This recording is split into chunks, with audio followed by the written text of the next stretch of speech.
बोले भक्तवत्सल भगवान की जय। श्री शनिदेव जी महाराज की जय। आज सभी मिलजुल करके शनिवार व्रत कथा श्रवण करेंगे। जो साप्ताहिक व्रत कथाएं होती हैं सभी दिन की, उसमें शनिवार व्रत कथा को हम श्रवण करेंगे। एक समय सूर्य, चंद्रमा, मंगल, बुध, बृहस्पति, शुक्र, शनि, राहु और केतु इन ग्रहों में आपस में विवाद हो गया कि हम में सबसे बड़ा कौन है। सब अपने आप को बड़ा कहते थे और जब आपस में कोई निश्चय ना हो सका तो सब आपस में झगड़ते हुए देवराज इंद्र के पास गए और कहने लगे कि आप सब देवताओं के राजा हैं, इसलिए आप हमारा न्याय करके बतलाएं कि हम नौ ग्रहों में सबसे बड़ा ग्रह कौन है। देवराज इंद्र देवताओं की प्रश्न सुन करके घबरा गए और कहने लगे, मुझ में यह सामर्थ्य नहीं कि मैं किसी को बड़ा या छोटा बतला सकूं। मैं अपने मुख से कुछ नहीं कह सकता। हाँ, एक उपाय हो सकता है। इस समय पृथ्वी के पर राजा विक्रमादित्य दूसरों के दुखों का निवारण करने वाले हैं, इसलिए आप सब मिलकर उन्हीं के पास जाएं, वही आपके विवाद का निवारण करेंगे। सभी ग्रह देवता देवलोक से चलकर भूलोक में राजा विक्रमादित्य की सभा में उपस्थित हुए और अपना प्रश्न राजा के सामने रखा। राजा विक्रमादित्य ग्रहों की बात सुनकर के गहरी चिंता में पड़ गए कि मैं अपने मुख से किसको बड़ा और किसको छोटा बतलाऊं। जिसको छोटा बतलाऊंगा वही क्रोध करेगा। उनका झगड़ा निपटाने के लिए उन्होंने एक उपाय सोचा और सोना, चांदी, कांसा, पीतल, सीसा, रांगा, जस्ता, अभ्रक और लोहा 9 धातुओं के 9 आसन बनवाए। सब आसनों को क्रम से जैसे सोना सबसे पहले और लोहा सबसे पीछे बिछाया। इसके पश्चात राजा ने सब ग्रहों से कहा कि आप सब अपना अपना आसन ग्रहण करें। जिसका आसन सबसे आगे वह सबसे बड़ा और जिसका आसन सबसे पीछे वह सबसे छोटा जानिए। क्योंकि लोहा सबसे पीछे था और वह शनिदेव का आसन था, इसलिए शनिदेव ने समझ लिया कि राजा ने मुझको सबसे छोटा बना दिया है। इस निर्णय पर शनिदेव को बहुत क्रोध आया और उन्होंने कहा कि राजा, तू मेरे पराक्रम को नहीं जानता। सूर्य एक राशि पर 1 महीना, चंद्रमा 2.25 महीना 2 दिन और मंगल 1.5 महीना, बृहस्पति 13 महीने, बुध और शुक्र 1-1 महीने विचरण करते हैं, परंतु मैं एक राशि पर 2.5 वर्ष से लेकर के 7.5 वर्ष तक रहता हूँ। बड़े बड़े देवताओं को भी मैंने भीषण दुख दिया है। और राजन सुनो, श्री रामचंद्र जी को 7.5 ही आई और उन्हें वनवास हो गया। रावण पर आई तो राम ने वानरों की सेना लेकर लंका पर चढ़ाई कर दी और रावण के कुल का नाश कर दिया। हे राजन, अब तुम सावधान रहना। राजा विक्रमादित्य ने कहा, जो कुछ भाग्य में होगा वो देखा जाएगा। इसके बाद अन्य ग्रह तो प्रसन्नता के साथ अपने अपने स्थान पर चले गए, परंतु शनिदेव क्रोध के साथ वहाँ से सिधारे। कुछ काल व्यतीत होने पर जब राजा विक्रमादित्य को 7.5 की दशा आई तो शनिदेव घोड़ों का सौदागर बनकर अनेक सुंदर घोड़ों के सहित राजा विक्रमादित्य की राजधानी में आए। जब राजा ने घोड़ों के सौदागर के आने की खबर सुनी तो उन्होंने अपने अश्वपाल को अच्छे अच्छे घोड़े खरीदने की आज्ञा दी। अश्वपाल ऐसी अच्छी नस्ल के घोड़े देख करके और उनका मूल्य सुनकर चकित हो गया और सुनकर तुरंत ही राजा को खबर दी।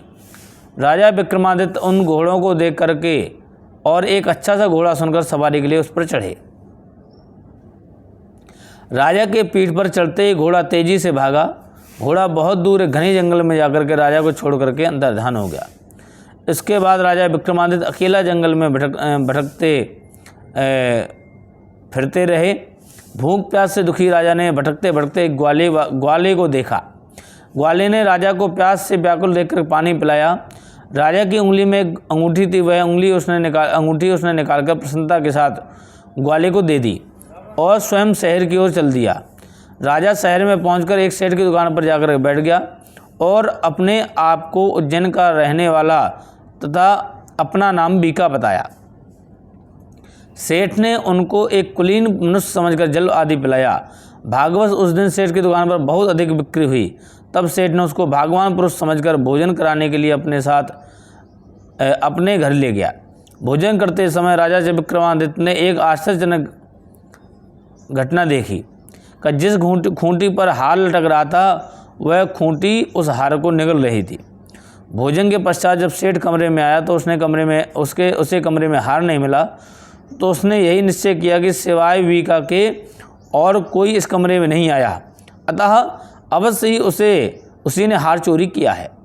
परंतु वीका ने हार लेने से इनकार कर दिया। इस पर 5-7 आदमी उसको पकड़ करके नगर फौजदार के पास ले गए। फौजदार ने उनको राजा के सामने उपस्थित कर दिया और कहा कि यह आदमी भला प्रतीत होता है, चोर मालूम नहीं होता, परंतु सेठ का कहना है कि इसके सिवाय कोई घर में आया ही नहीं, इसलिए अवश्य इसी ने चोरी की है। राजा ने आज्ञा दी कि इसके हाथ पैर काटकर चौरंगिया किया जाए। राजा की आज्ञा का तुरंत पालन किया गया और वीका के हाथ पैर काट दिए गए। कुछ काल व्यतीत होने पर एक तेली उसको अपने घर ले गया और उसको कोल्हू पर बिठा दिया। वीका उस पर बैठा हुआ अपनी जवान से बैल हाँकता रहा। इस काल में राजा की शनि की दशा समाप्त हो गई। वर्षा ऋतु के समय वह मल्हार गाने लगा। यह राग सुनकर के उस शहर के राजा की कन्या मन भावनी उस राग पर मोहित हो गई। राजकन्या ने राग गाने वाले की खबर लाने के लिए अपनी दासी को भेजा। दासी सारे शहर में घूमती रही। जब वह तेली के घर के निकट से निकली तब क्या देखती है कि तेली के घर में चौरंगिया राग गा रहा है। दासी ने लौट करके राजकुमारी को सब वृत्तांत सुना दिया।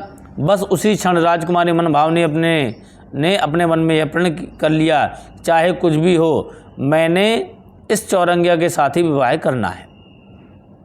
प्रातःकाल होते हुए जब दासी ने राजकुमारी मन भावनी को जगाना चाहा तो राजकुमारी अनशन व्रत करके लेकर पड़ी रही। दासी ने रानी के पास जाकर राजकुमारी के न उठने का वृत्तांत कहा। रानी ने वहां आकर राजकुमारी को जगाया और उसके दुख का कारण पूछा। राजकुमारी ने कहा कि माताजी, मैंने यह प्रण कर लिया है कि तेली के घर में जो चौरंगिया है मैं उसी के साथ विवाह करूंगी। माता ने कहा, पगली, तू यह क्या कर रही है? तुझे किसी देश के राजा के साथ परिणाया जाएगा। कन्या कहने लगी, माताजी, मैं अपना प्रण कभी नहीं तोड़ूंगी। माता ने चिंतित होकर के यह बात महाराज को बताई। महाराज ने भी आकर उसे समझाया कि मैं अभी देश देशांतर में अपने दूत भेजकर सुयोग्य, रूपवान एवं बड़े से बड़े गुणी राजकुमार के साथ तुम्हारा विवाह करूंगा। ऐसी बात तुम्हें कभी नहीं विचारनी चाहिए। परंतु राजकुमारी ने कहा, पिताजी, मैं अपने प्राण त्याग दूंगी, परंतु किसी दूसरे से विवाह नहीं करूंगी। यह सुनकर के राजा ने क्रोध से कहा कि यदि तेरे भाग्य में ऐसा ही लिखा है तो जैसी तेरी इच्छा हो वैसा ही कर। राजा ने तेली को बुलाकर कहा, तेरे घर में जो चौरंगिया है उसके साथ मैं अपनी कन्या का विवाह करना चाहता हूँ। तेली ने कहा, महाराज, यह कैसे हो सकता है? कहाँ आप हमारे राजा, कहाँ मैं एक नीच तेली। राजा ने कहा कि भाग्य के लिखे को कोई नहीं डाल सकता, अपने घर जाकर के विवाह की तैयारी करो। राजा ने सारी तैयारी कर तोरण और बंधनवार लगवा कर राजकुमारी के विवाह चौरंगिया के साथ कर दिया। रात्रि को जब विक्रमादित्य और राजकुमारी के महल में सोए हुए तो आधी रात के समय शनिदेव ने विक्रमादित्य को स्वप्न दिया और कहा कि राजा, कहो, मुझको छोटा बतलाकर तुमने कितना दुख उठाया। राजा ने शनिदेव से क्षमा मांगी। शनिदेव ने राजा को क्षमा कर दिया और प्रसन्न होकर राजा विक्रमादित्य को हाथ पैर सही कर दिए। और तब राजा विक्रमादित्य ने शनिदेव से प्रार्थना की, महाराज, मेरी प्रार्थना स्वीकार करें। जैसा दुख आपने मुझे दिया ऐसा किसी और को ना दें। शनिदेव ने कहा, तुम्हारी यह प्रार्थना स्वीकार है। जो मनुष्य मेरी कथा सुनेगा या कहेगा उसको मेरी दशा में कभी किसी प्रकार का दुख नहीं होगा, और जो नित्य ही मेरा ध्यान करेगा या चींटियों को आटा डालेगा उसके सब मनोरथ पूर्ण होंगे। इतना कहकर शनिदेव अपने धाम को चले गए। जब राजकुमारी मन भावनी की आँख खुली तो उसने चौरंगिया को हाथ पैर सहित देखा तो आश्चर्यचकित हो गई। उसको देख करके राजा विक्रमादित्य अपना समस्त हाल कहा कि मैं उज्जैन का राजा विक्रमादित्य हूँ। यह घटना सुनकर राजकुमारी अत्यंत प्रसन्न हुई। प्रातःकाल राजकुमारी से उसकी सखियों ने पिछली रात का हाल चाल पूछा तो उसने अपने पति का समस्त वृत्तांत कह सुनाया। तब सबने प्रसन्नता प्रकट की और कहा कि ईश्वर ने आपकी मनोकामना पूर्ण कर दी। जब उस सेठ ने यह घटना सुनी तो वह राजा विक्रमादित्य के पास आया, उसके पैरों पर गिरकर क्षमा मांगने लगा कि आप पर मैंने चोरी का झूठा दोष लगाया, आप मुझे जो चाहें दंड दें। राजा ने कहा, मुझ पर शनिदेव का कोप था, इसी कारण यह सब दुख मुझको प्राप्त हुआ है, इसमें तुम्हारा कोई दोष नहीं है, तो अपने घर जाकर के अपना कार्य करो, तुम्हारा कोई अपराध नहीं है। सेठ ने कहा कि महाराज, मुझे तभी शांति मिलेगी जब आप मेरे घर चलकर प्रीतिपूर्वक भोजन करेंगे। राजा ने कहा, जैसी आपकी इच्छा वो हो वैसा ही करें। सेठ ने अपने घर जाकर अनेक प्रकार के सुंदर व्यंजन बनवाए और राजा विक्रमादित्य को प्रीति भोज दिया। जिस समय राजा भोजन कर रहे थे, एक अत्यंत आश्चर्यजनक घटना सबको दिखाई।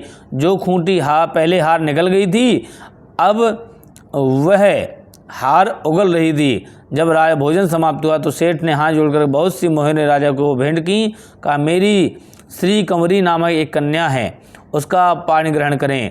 राजा विक्रमादित्य ने उनकी प्रार्थना स्वीकार कर ली। तब सेठ ने अपनी कन्या का विवाह राजा के साथ कर दिया और बहुत सारा दान दहेज आदि दिया।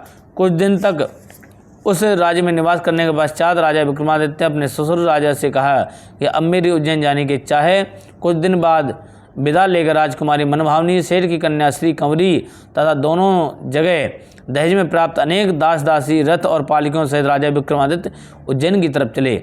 जब वे शहर के निकट पहुँचे और प्रवासियों ने राजा के आने का संवाद सुना तो उज्जैन की समस्त प्रजा अगवानी के लिए आई। प्रसन्नता से राजा अपने महल में पधारे। सारे नगर में भारी उत्सव मनाया गया और रात्रि को दीपमाला की गई। दूसरे दिन राजा ने अपने पूरे राज्य में घोषणा करवाई कि शनि देवता सब ग्रहों में सर्वोपरि हैं। मैंने उनको छोटा बतलाया, उसी से मुझको यह दुख प्राप्त हुआ है। इस प्रकार सारे राज्य में सदा शनिदेव की पूजा और कथा होनी चाहिए। राजा और प्रजा अनेक प्रकार के सुख भोगती रही। जो कोई शनिदेव की इस व्रत कथा को पढ़ता है, सुनता है, शनिदेव की कृपा से उसके समस्त दुख दूर हो जाते हैं। व्रत के दिन शनिदेव की कथा को अवश्य रूप से पढ़ना चाहिए। बोले भक्तवत्सल भगवान की जय। श्री शनिदेव जी महाराज की जय।